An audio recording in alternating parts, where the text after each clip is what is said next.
Okay, so now we're going to talk about multivariate linear regression, and we're also going to include the dummy variables. So again, we've got this attitude about magazine, and we have education, we have gender, and we've got our nationality dummy. So hopefully you've already watched the dummy variable video, so you know how I've made these Canadian versus US and what they mean. Okay, so again, we're going to go to modeling data, and we're going to go to linear regression. Okay, so we're going to go here, and we're going to put for quantitative dependent variable attitudes about the magazine. Okay, and we have a quantitative independent variable. Okay, so here we are on regress 2, education and years.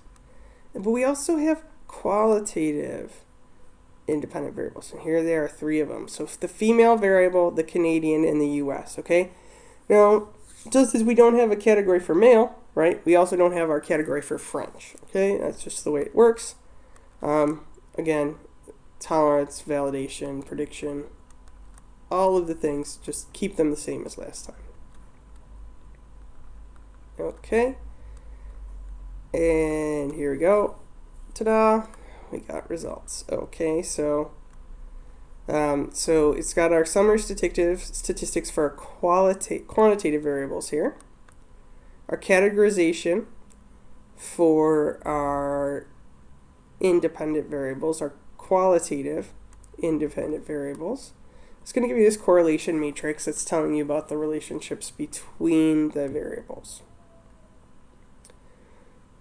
Now, if we look at our goodness of fit, wow, look at our R squared, 0.93.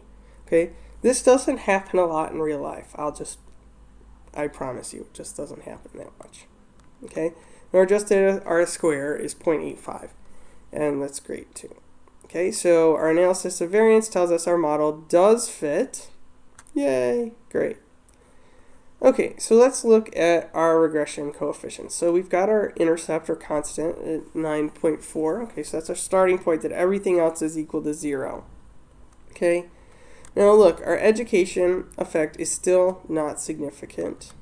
Okay, now here's our effect for female equals 0. So this is the effect for being male.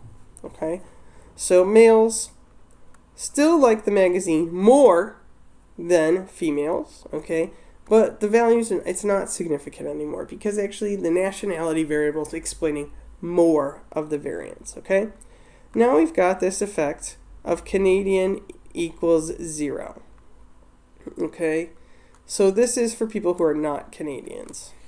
Okay, so the people who are not Canadians and who are not Americans, because this is basically who we've got. This is actually meaning the effect for basically being French. Is basically the French are liking this less than the Canadians. Okay, so this is basically in this model the effect for being French compared with being Canadians. And French people like this magazine less than Canadians. Okay, but the difference is not significant. It's almost. Okay, and then we've got this effect for comparing being French to being American. Okay, so anytime we're doing one of these comparisons with the multi-level categories, we're comparing to the category that's left out. Okay, so this is French.